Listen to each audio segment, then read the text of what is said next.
Hello everyone, मैं हूं अनिल, आपका दोस्त, और आपका स्वागत है आपके अपने चैनल साइंस पोर्टली में। तो आज हम डिस्कस करने वाले हैं अधिवृक्क ग्रंथि, या इसी को बोलते हैं एड्रिनल ग्लैंड। इसका एक और नाम है जिसको बोलते हैं सुप्रारीनल ग्लैंड। तो आइए सबसे पहले देखते हैं इसकी स्थिति व आकार, कि ये कहाँ पाया जाता है। तो देखिए, अधिवृक्क ग्रंथि या एड्रिनल ग्लैंड बहुत ही महत्वपूर्ण ग्रंथि है मानव शरीर में। तो आइए देखते हैं, सबसे पहले इसके स्थिति व आकार देख लेते हैं। तो ये वृक्क के ऊपर दाहिनी ग्रंथि त्रिकोणाकार, बाई ग्रंथि अर्धचंद्राकार। तो वृक्क के ऊपर डायग्राम में जैसा आपको दिखाई दे रहा होगा, ये है आपका वृक्क, ये राइट किडनी, ये लेफ्ट किडनी। किडनी को हिंदी में बोलते हैं वृक्क या गुर्दा। ये आपका वृक्क या इसी को बोलते हैं गुर्दा।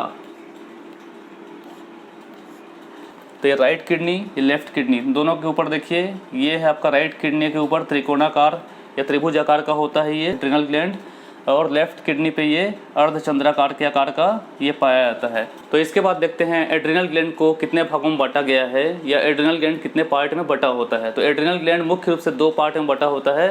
पहला होता है आपका एड्रिनल कॉर्टेक्स। पहला पार्ट होता है आपका एड्रिनल कॉर्टेक्स, जिसमें से मुख्य रूप से 3 प्रकार के हार्मोन स्रावित होते हैं या 3 प्रकार के हार्मोन निकलते हैं। ये स्टीरॉयड हार्मोन होते हैं। एड्रिनल कॉर्टेक्स से निकलने वाला पहला हार्मोन होता है मिनरल कॉर्टिकॉइड। मिनरल कॉर्टिकॉइड में होता है मेन हार्मोन आपका एल्डोस्टेरॉन।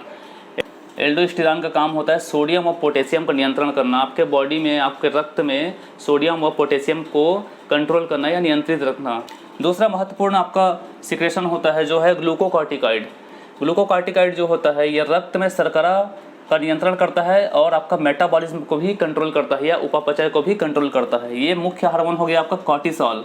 इसको बोलते हैं कॉर्टिसोल, जो कि तनाव की स्थिति में भी ये निकलता है और ये रक्त में शुगर की मात्रा को क्या करता है, नियंत्रित करता है। तीसरा महत्वपूर्ण हार्मोन एड्रिनल कॉर्टेक्स में कि ये है आपका सेक्स कॉर्टिकॉइड। इसमें क्या होता है, कुछ मात्रा में सेक्स हार्मोन भी इसमें रिलीज होते हैं। कुछ मात्रा में क्या होते हैं, इसमें सेक्स हार्मोन भी रिलीज होते हैं, जो कि एस्ट्रोजन और एंड्रोजन होता है। एस्ट्रोजन और एंड्रोजन होता है। ये प्रजनन तंत्र के विकास में क्या करता है, हेल्प करता है, और उसके कार्यों क्या करता है, प्रजनन अंगों के कार्यों को नियंत्रित करता है या कंट्रोल करता है। इसका मुख्य हार्मोन हो गया आपका एस्ट्रोजन और एंड्रोजन।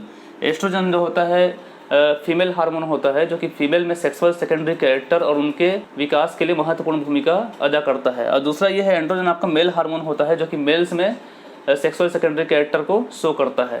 तो ये हो गया आपका सेक्स कॉर्टिकॉइड। तो ये एड्रिनल कॉर्टेक्स से निकलने वाले 3 प्रमुख हार्मोन हो गए, जो तीनों क्या होते हैं, स्टीरॉयड होते हैं। अब आइए देखते हैं, सेकेंड मेन पार्ट है इसका, आपका दूसरा प्रमुख भाग है एड्रिनल मेडुला। एड्रिनल ग्लैंड का दूसरा प्रमुख भाग है एड्रिनल मेडुला। हमने देखा अभी एड्रिनल कॉर्टेक्स, तो एड्रिनल कॉर्टेक्स के यहाँ पे एक बार डायग्राम देख लेते हैं। तो ये देखिए आपका एड्रिनल ग्लैंड का एक डायग्राम है यहाँ पे, और एड्रिनल कॉर्टेक्स जो होता है आपका ये बाहरी भाग होता है। ये देखिए एड्रिनल कॉर्टेक्स। तो कॉर्टेक्स जो होता है ग्रंथि का बाहरी भाग होता है, जिसमें से ये 3 प्रमुख हार्मोन क्या होते हैं, सीक्रेट होते हैं। ये 3 प्रमुख हार्मोन क्या होते हैं, स्रावित होते हैं। आइए देखते हैं दूसरा महत्वपूर्ण भाग, ये है एड्रिनल मेडुला। तो एड्रिनल मेडुला को देखिए, एड्रिनल मेडुला जो ये ग्रीन कलर का पार्ट है आपका बीच में, ये हो गया आपका अंदर का भाग या अंदरूनी भाग, इसको बोलते हैं एड्रिनल मेडुला। इस एड्रिनल मेडुला से 2 प्रमुख हार्मोन सीक्रेट होते हैं या 2 प्रमुख हार्मोन स्रावित होते हैं, जिन्हें एड्रिनलिन या एपिनेफ्रिन या नॉर एड्रिनलिन कहा जाता है। ये दोनों हार्मोन का कार्य लगभग समान होता है। तो आइए देखते हैं इसे और क्या कहा जाता है। तो एड्रिनल मेडुला से निकलने वाले एड्रिनलिन या एपिनेफ्रिन या आपका नॉर एड्रिनलिन, तो एड्रिनलिन हार्मोन या एपिनेफ्रिन हार्मोन को फ्लाइट और फाइट हार्मोन के नाम से भी जाना जाता है। फ्लाइट और फाइट रिस्पॉन्स हार्मोन के नाम से भी जाना जाता है, क्योंकि ये क्या होता है, ये आपका तनाव, अत्यधिक क्रोध और डर की स्थिति में क्या होता है, ये सीक्रेट होता है या स्रावित होता है। जिससे क्या होता है, डर की स्थिति में, तनाव की स्थिति में या क्रोध, लड़ाई झगड़े की स्थिति में क्या होता है, मनुष्य या तो फाइट करता है या वहाँ से भाग जाता है। फ्लाइट मतलब होता है उड़ जाना, उड़ जाना मतलब भाग जाना, इतने तेज़ी से भागना कि पता नहीं चलना। मतलब आदमी क्या है, वहाँ से अपने जान बचाने के लिए या तो भाग जाएगा या लड़ जाएगा। तो इसको बोलते हैं फाइट या फ्लाइट रिस्पॉन्स बोला जाता है। तो एड्रिनलिन में क्या होता है, जब एड्रिनलिन सीक्रेट होता है तो बॉडी में हृदय पेशियों की उत्तेजनशीलता व संकुचनशीलता बढ़ जाती है। उत्तेजनशीलता व संकुचनशीलता बढ़ने पे क्या होगा, उसमें रक्तचाप या ब्लड प्रेशर बढ़ जाता है, जिससे क्या होता है, ब्लड तेजी से हार्ट से पूरे बॉडी की ओर फ्लो होता है। सेम लगभग वैसा ही काम है नॉर एड्रिनलिन का। उसमें क्या होता है, हृदय गति बढ़ जाती है और हृदय को ज़्यादा मात्रा में ब्लड सप्लाई होने लग जाता है। हृदय को ज़्यादा मात्रा में क्या होता है, ब्लड सप्लाई होने लग जाता है और शर्करा जो है, रक्त में शर्करा पाई जाती है, तेज़ी से क्या होती है, सेल्स तक पहुंचने लगती है, खासकर दिमाग के सेल्स तक बहुत जल्दी पहुंचने लगती है, ब्रेन तक बहुत जल्दी पहुंचने लगती है। ये हार्मोन बहुत ही तेज़ी के साथ फ्लो होता है, ब्लड स्ट्रीम में मिल जाता है। ये हार्मोन जो है, ये दोनों हार्मोन जो है एड्रेनलिन और एपिनेफ्रिन जो हार्मोन हैं, ये जो दोनों हार्मोन हैं जो कि एड्रिनल मेडुला से स्रावित होते हैं या निकलते हैं, एड्रेनलिन, एपिनेफ्रिन और नार एड्रेनलिन, ये दोनों हार्मोन बहुत ही तेज़ी के साथ ब्लड स्ट्रीम में, ब्लड फ्लो में मिलते हैं और तेज़ी से अपनी क्रिया करते हैं। तुरंत ही रिएक्शन होता है और तुरंत ही क्या होता है, हार्मोन समाप्त हो जाता है। नार एड्रेनलिन में क्या होता है, हृदय गति बढ़ जाती है और तेज़ी से दिमाग व मांसपेशियों को शर्करा प्राप्त होने लगती है। तो ये हो गया आपका एड्रिनल मेडुला से निकलने वाला दो प्रमुख हार्मोन, जो कि है एड्रेनलिन, एपिनेफ्रिन या नार एड्रेनलिन। दोनों का कार्य समान होता है। हमने देखा एड्रिनल कॉर्टेक्स का पार्ट, अब हम देखेंगे एड्रिनल ग्रंथि के प्रमुख कार्य क्या क्या होते हैं।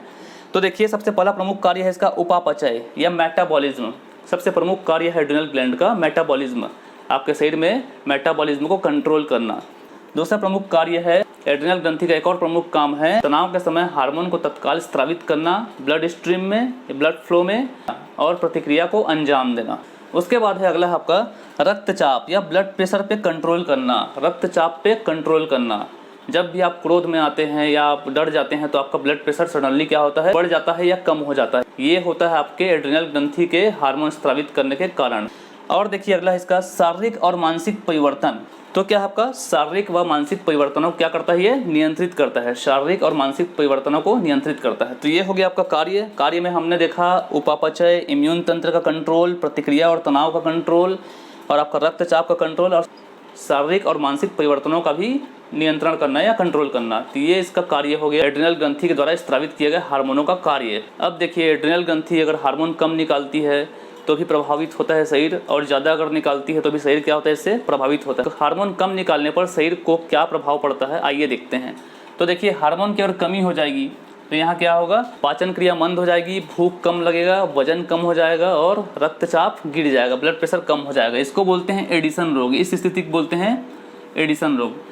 यह प्रश्न जो है प्रतियोगी परीक्षाओं में अक्सर पूछा जाता है कि एड्रिनल ग्लैंड के द्वारा स्रावित हार्मोन की कमी से कौन सा रोग होता है। तो ये प्रमुख रोग है एडिसन रोग, जिसमें क्या होता है, भूख की कमी हो जाती है, वजन कम हो जाता है, पाचन क्रिया मंद पड़ जाती है और रोगी क्या होता है, सुस्त हो जाता है, बीमार हो जाता है और ब्लड प्रेशर गिर जाता है या रक्तचाप गिर जाता है। तो इस रोग को बोलते हैं एडिसन रोग। तो इसको याद रखेंगे आप, यह है एडिसन रोग।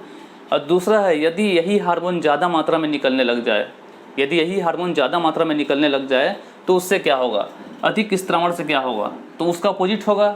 कम से क्या होता है, रोगी पतला होता है, भूख कम लगता है। जिसमें ज़्यादा होगा तो इसमें क्या होगा, उसका उल्टा होगा। इसमें रोगी मोटा हो जाएगा, मोटा हो जाएगा, त्वचा पतला हो जाएगा, उसका त्वचा चमड़ी जो होगा एकदम पतला हो जाएगा, उसका त्वचा पतला हो जाएगा, चेहरे पे मुहासों की समस्या रहेगी और स्त्रियों के चेहरे पर क्या होते हैं, दाढ़ी मूछ निकलने लगती है और स्त्रियों के चेहरे पे क्या होता है, अतिरिक्त मात्रा में बाल निकलने लगता है, जो कि ये हार्मोन का क्या है, लक्षण है। अधिक मात्रा में हार्मोन आने का लक्षण है। तो इसको बोलते हैं कुशिंग सिंड्रोम, इसको बोला जाता है कुशिंग सिंड्रोम। तो ये होता है, अगर एड्रिनल ग्रंथि से ज़्यादा मात्रा में हार्मोन निकलता है तो उस बीमारी को बोलते हैं कुशिंग सिंड्रोम, जिसमें मोटापा बढ़ जाता है, त्वचा पतला हो जाता है, चेहरे पे मुहासे और स्त्रियों के चेहरे पे क्या होता है, बाल आने लगते हैं। तो ये हो गया आपका कुशिंग सिंड्रोम। तो इसको याद रखेंगे, ये भी प्रतियोगी परीक्षाओं में पूछा जाने वाला प्रश्न बनता है। तो ये था आज का हमारा अधिवृक्क ग्रंथि से संबंधित जानकारी या एड्रिनल ग्लैंड से संबंधित महत्वपूर्ण जानकारियाँ।